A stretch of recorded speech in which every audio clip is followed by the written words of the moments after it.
Hello and welcome to the Art of Transitions. My name is Gwen Mazza and it's my pleasure to be your host. Today our guest is Mark Peterson. He is the president and the CEO of the Greater Rochester Enterprise. We'll be back in just a moment, so stay tuned.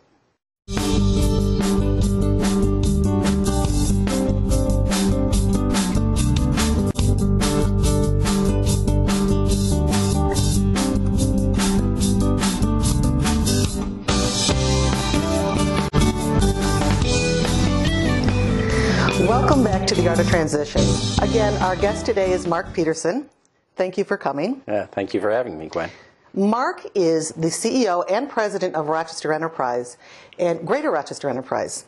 And for those of you who aren't familiar with that program and that agency here in Rochester, these are the group of individuals who help bring business and employment to the Rochester area. And I asked Mark to come be with us today because we've had an opportunity to get to know one another through some of these small business council opportunities here in the community. And that's where I actually met you. Yeah. He was presenting at one of the morning breakfasts, and the information that Mark was sharing I felt was so important that I wanted you to be able to share it in a larger scale with the community. So today, Mark and I are going to share recreating a community and watching the cycles that communities go through and how do we impact that individually and as companies and corporations. Sure. So thank you. Thank you. So can you tell me a little bit about your background and share with the community a little bit about your background, how you got involved with Rochester, Greater Rochester community? Well, you know, my background's really in college university fundraising. That's sort of been my career, and you know, fundraising means a lot of things to different people, but to me it really is just about building relationships and building good quality relationships and getting people to unite in a common cause and to move forward. And that sort of tracked my whole career. Before I came to the Greater Rochester Enterprise, I spent 5 years as president at Bishop Kearney High School, which was a great opportunity to not only live my faith, but also to be able to do some exciting things for that institution and see them move forward. And I was really recruited to the Greater Rochester Enterprise because of my work in building relationships with a broad cross-section of the community. I have a university background. I teach at the university level, so there was a lot of opportunities to be able to partner with our university, nonprofit, business, and government leaders, all to bring a unified approach to economic development, which is really what Greater Rochester Enterprise is all about. So it was a great challenge, great opportunity. I didn't expect it, but it's worked out to be a wonderful challenge for me, both personally and professionally. Some of the community may not understand what economic development really means. Can you give them a definition in maybe a smaller term? Sure I can, because it can be really confusing with everything else that goes on, and I sort of look at it two ways. For example, things like community development would be things like the Wren Square project and downtown development, things like that. And that's not really the space that we play in. What we really work on is attracting new companies to the region, working with national site selectors, with corporate CEOs in key industry sectors that we know that we have a global story to tell in, working with our existing companies to help them connect with the resources to help them grow and expand, or in some cases to meet the challenges of globalization and competition and to be successful at it. And third would be to help position our startup companies, our new innovative companies that are emerging out of our universities and out of our old style economy, and bring them to a place in a marketplace where they can have tremendous success, grow, add jobs, create new wealth, and that's really what we do. So we tie all those things together, and we're sort of a single point of contact because each entity in the economic development world has its own work to do. Our industrial development agencies and our county representatives and our utility providers, they all have a unique perspective and something to bring. Our universities have a unique place to play. But really, business needs to have all of those elements when they're considering coming to a new region. And so they can come to us, we can understand what they're trying to do, and bring all of those partners together in one room to make something exciting happen.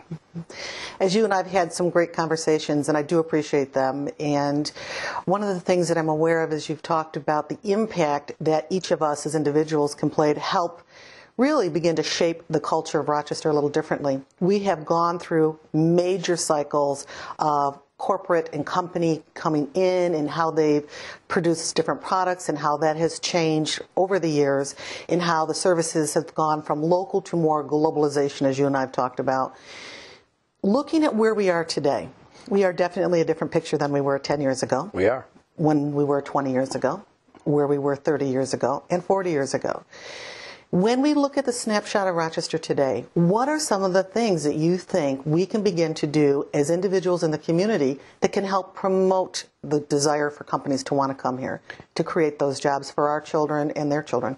You know, one of the things we can do is be aware of all of the wonderful things that are here. I think sometimes Rochesterians are really very much too hard on themselves. You know, we like to say, oh, it's tough here and we've gone through a tough time. And the reality is that I find people who have either spent significant amounts of their career or their education outside the region and returned home, or those who aren't originally from here and who now live here, in some cases have an even richer understanding of what a great community this is, what a great quality of life we have, what a great business community we have, what a great nonprofit sector we have, the power of our universities. To really understand that they our people sometimes who haven't left here and have lived their whole lives don't have any point of comparison. Mm-hmm. And so all they compare to is the past, instead of where are we now, where are we going, and what do we have over other communities that are out there. And I think that's where the attitude change can come, is to really embrace the things that we have that are wonderful here. Mm-hmm. And they are wonderful. I mean, short commute times and a wonderful affordability of living and quality of life. Those are really important factors every day, day to day, when you live a life, try to chase your dreams, try to raise a family. We really have a community that has something special that you cannot duplicate in a lot of places. And we need to embrace that, as well as recognize we're part of a global community that is changing. And we have gone through change, and so have a lot of other communities. The question is not whether or not we're going to go through that change, because we are.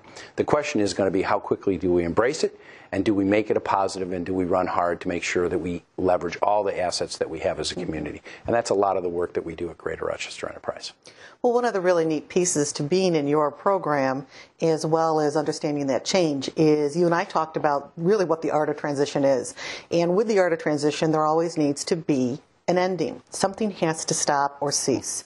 And then there's that unknown time, that middle space that folks get really worried, can be very frightened of, and oftentimes forget the opportunity for creativity that's there. Yep. And then there are those new beginnings. Mm-hmm. One of the things you said is even something as simple as the commute time, or the way we think about the community in which we live.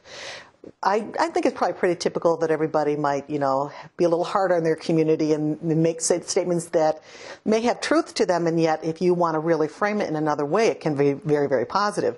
Ironically, we were talking about the commute time. What do you know is typically commute times in other cities, and what do we really look at? Well, in a major metro, it's not uncommon. I mean, even in a good commute situation, for you to spend an hour and a half in a vehicle, in a train, in some kind of public transportation in order to get to and from work.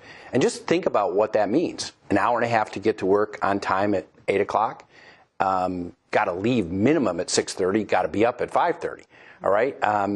Same thing on the other end. And so what is left for quality of life?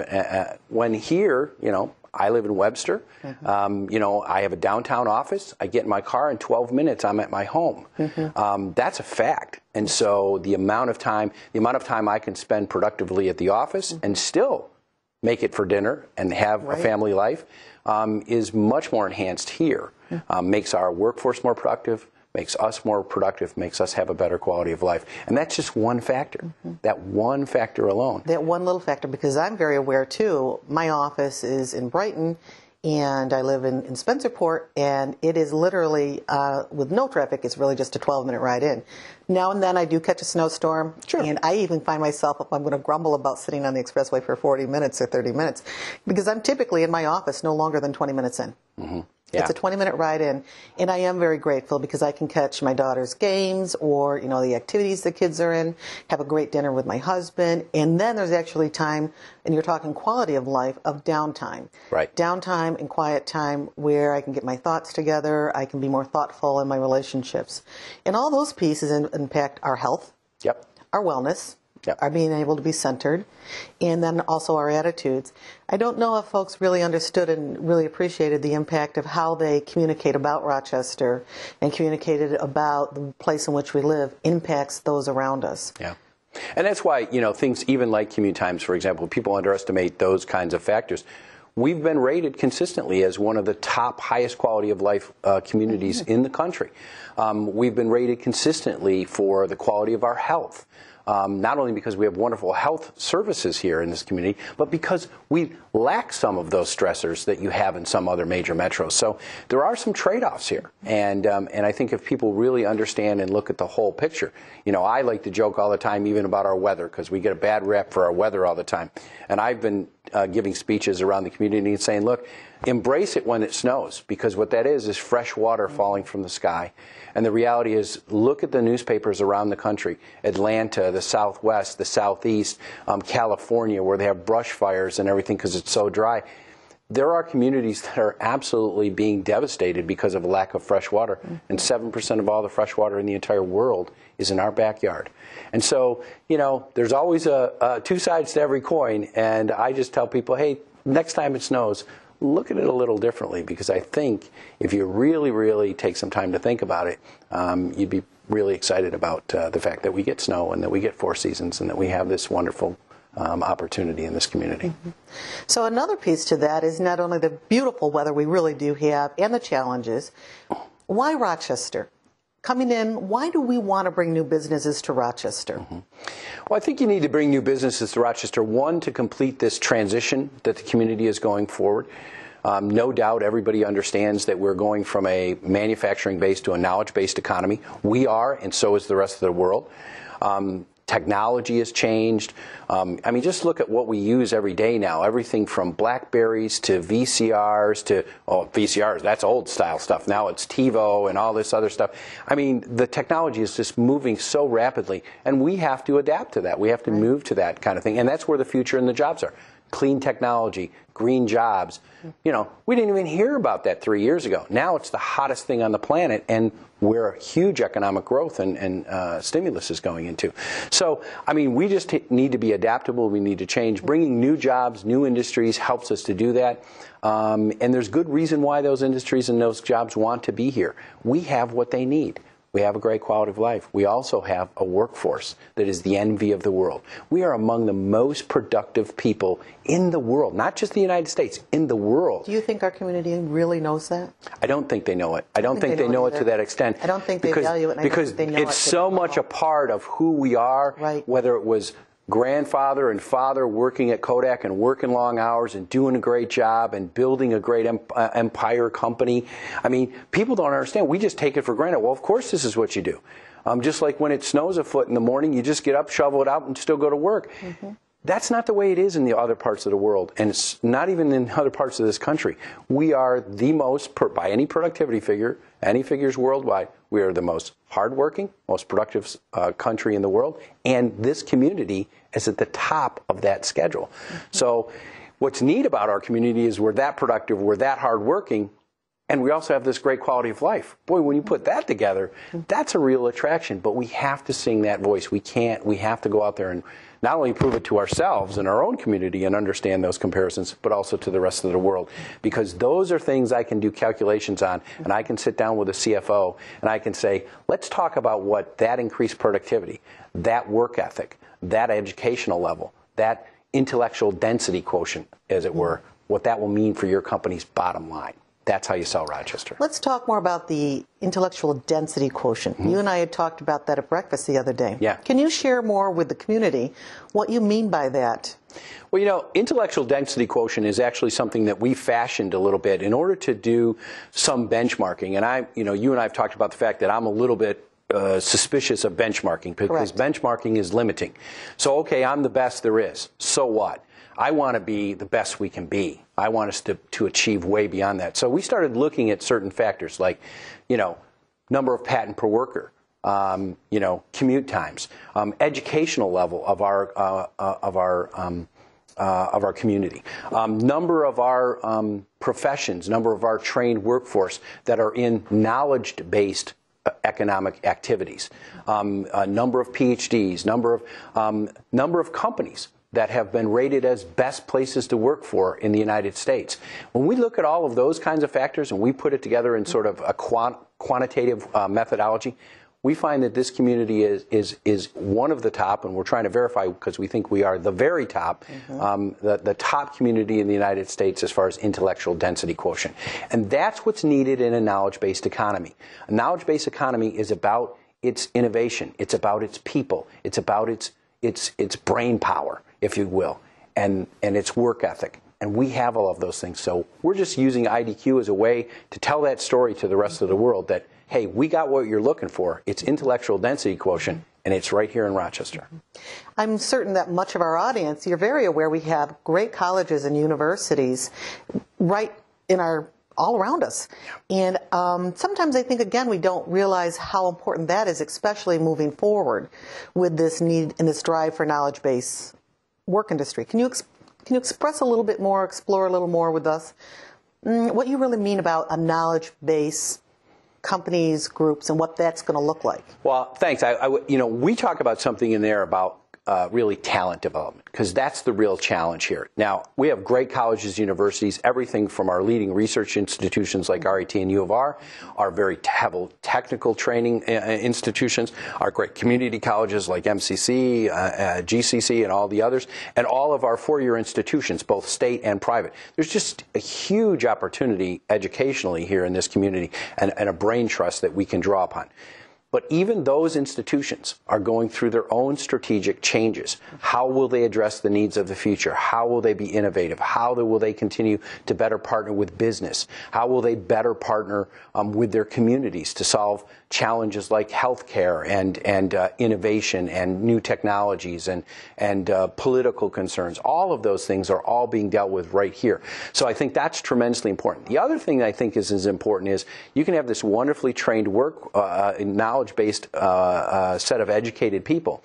And on the other end, you can have this polarization if you're not careful. And what happens is you have those who have and those who have not. And what a really vibrant economy has is it has everybody across the continuum. So what I'm starting to talk more about is how important it is to make sure we have technical training, that we make sure that we have all of the trades, that we have all of the people that are going to do everything. You know, when a high-tech company comes in here, they say to me, well, we're going to hire 12 PhDs, and this is a great place to get those 12 PhDs. And we're going to hire 25 managers that are going to be bachelor's and master's degree. And then we're going to hire 200 technicians.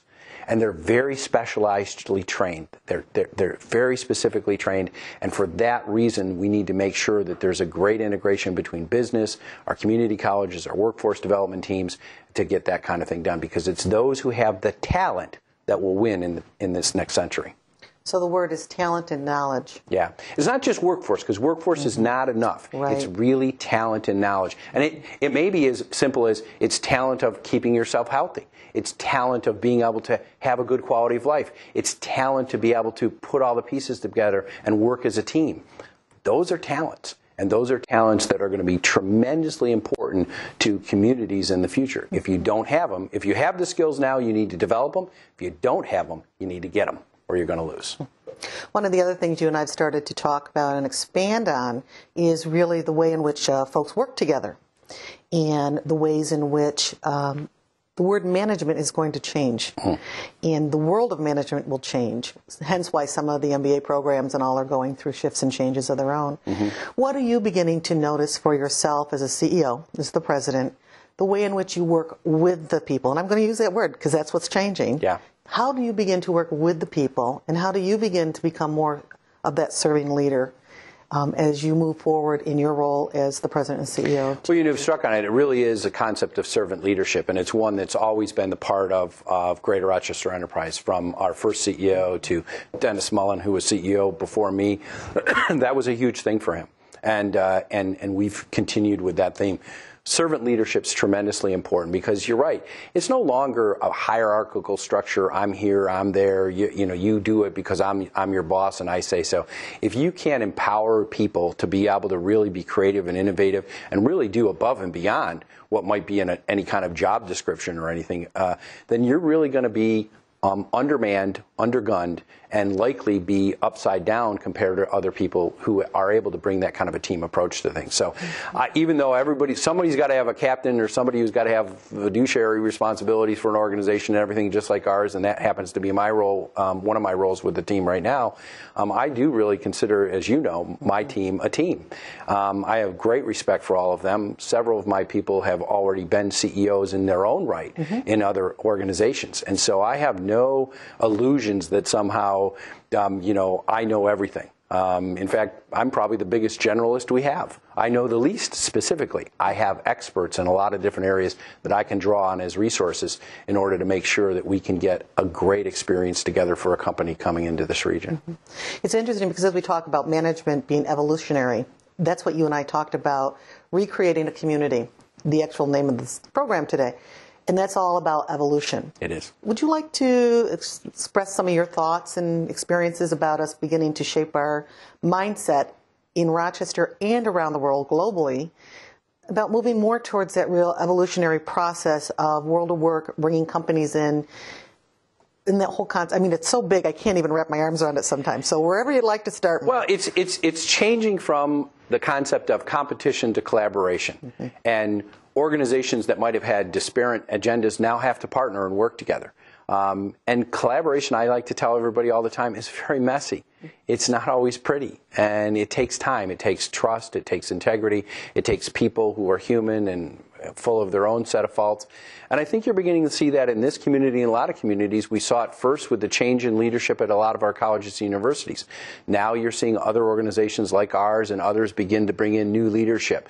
Not necessarily just younger leadership, but there's a part of that too. A lot of our nonprofits have older CEOs who will be moving on or retiring soon. What are we going to do to fill those voids to make sure that we have the right leaders, that we're bringing them up through the ranks within our own organizations, and that we have that sort of a collaborative spirit as a community of how to work together. It's not easy. It's not easy, and there are a lot of learning experiences they have to go through to change the environment, to change the way we operate. Here's how it's changed a little bit. 20 years ago, if this community had a challenge, well, then the CEO from Kodak, Xerox, and Bausch & Lomb got in a room, had breakfast, figured out what we were going to do, called a few friends, and here we go, we're done. Okay? And that was great. There's nothing wrong with that as a style. The problem is that just doesn't work anymore. These global companies have met global competition. They've changed, and their dynamics have changed. They're all over the world and all over the country. And really the undergirding of our economic strength comes from our small and medium-sized companies that are doing great things with 25 people. And so getting them to engage in the community efforts, to be an evolving part of the community is much harder. And so you've got to have those connectors, like a GRE, to be able to connect all those resources, connect those pieces and parts, and be able to really constantly sing that song of, hey, we're not in this alone. We all have a role to play. I don't care if you're the 25-year-old just getting out of college, or you're the 65-year-old getting ready to retire from a successful career, or you're a mid-level person. You all have something that you need to contribute to this economy, to our success, and to this change that we're going through as a community. And I just encourage people to be optimistic about it, because I'm excited about this. People laugh all the time, say, you must have the hardest job in the world. You bring new companies to New York State. Actually, I have the greatest job in the world, because I work with great people. I work with a great community. I have a great thing to promote. And yeah, there are days when we got to do it really hard, and there's a lot of work. So what? I don't worry about that. This is great. Best challenges produce the best results, and we've got a great challenge on our hands. One of the things you were talking about is also helping the smaller companies, 25, maybe even less, in the mid-sized companies, to really embrace their power within the Rochester community. Yeah. And sometimes, when we are, I have a smaller company, and sometimes smaller companies have that impression that how much of a difference can I really make? And part of that mindset is, I know we make a big difference, and getting more of the smaller companies to embrace the difference that they make. Yeah. What's your experience been with smaller companies like ours, and how do we invite them in to really step into the light? Well, it's harder because there's a larger number of them. I mean, if you look at any statistics too, all of the previous recessionary periods, the growth out of a recessionary period comes from small companies. It's not really the large companies, and I'm not against large companies. Right. I'm just saying that growth is coming from the small and medium-sized companies. That's part of a factor of a knowledge-based economy. Do more with smaller headcount, more technology, more skill sets. So my experience really with the smaller companies in this community is that they're doing just some tremendous work. But they lack the time, and sometimes they're not at that stage of development really to look for that community engagement opportunity, or it's somewhat limited. And so we need to make that easier for them. We need to change. And you'll see that at every level. Our United Way is radically changing how they reach out and how they're developing relationships. And they need to, because the big corporate campaigns are no longer going to be the bellwether forever. Same that you see with all of our organizations. More of our colleges and universities offering services to smaller companies, mid-sized companies, everything from research to MBA programs that really target them, not just to the big players. And so it's coming. It just needs to constantly be accelerated, because there are communities that see what's happening. They accelerate their programming more quickly, and we run the risk of running behind if we don't continue to not only keep pace, but be a leader in offering programs for small and medium-sized companies. It's a different kind of workforce. It's a different kind of talent base. It's a different kind of thing. And we've heard that for a long time. People hear that. But what does that mean? That's some of the clarity we're trying to bring at Greater Rochester Enterprise. What that means is you have a role to play, and here it is. Maybe it's volunteer for that nonprofit. Maybe it's a role to play because you can partner with a larger company strategically. And instead of be in competition or in some way be in cooperation, building different strategic alliances. I think the kinds of business relationships that are developing with small and large companies right now is very different. Very different. We have people that say on some things they compete and on other things they partner. Well, you would never see that 20 years ago. Correct. You know, it was kill or be killed. Right. That doesn't work. It doesn't work globally. It doesn't work in this community. And over time, we're getting better and better and better at learning how to work together, how to collaborate. And a lot of it is just people sitting down like this and talking. That's the beginning. When you understand each other a little better, then it's a little easier for you to get together and actually have a good conversation and look for common ground and where we might work together. We won't work together on everything, but enough things that that we can move the community forward. Well, what I'd like to do is a couple of things. First and foremost, I would like to express my gratitude for, one, you accepting my invitation to come be here, because I really want the community, and I know you really are passionate about the community, knowing what's happening here and what we're going to look like in this recreation process of the community. Really is that. It's evolutionary, it's recreation, and maybe let's lessen the fear and move more forward with some of these great optimistic opportunities we have. The other thing I'd like to do is extend an invitation to come back in about a year or so. Let's see where we are. Okay. Let's see what we can do together with the rest of you in creating this great community to be more than what we ever dreamed it could be. Yep. And it will be different. And different is great in some ways, and sometimes it's scary. It can be different.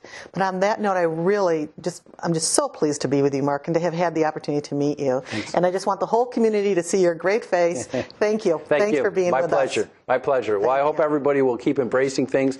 You may want to come to our October Economic Summit, Eyes on the Future. You can go to eyesonthefuture.biz and check it out. It's a free event. We hope everybody will come and hear how they can play a role in our new economy. And that's annually, right? That's annually. We're doing it each year. So we'll have those every year in October. Look for that show. That's right. Great. Thank you. Thank you to the great community of Rochester. If you have other ideas or suggestions that you would like seeing here on the show, please feel free to get in touch with us on the email and information below. Thanks so much. Thanks again, Mark. Thanks.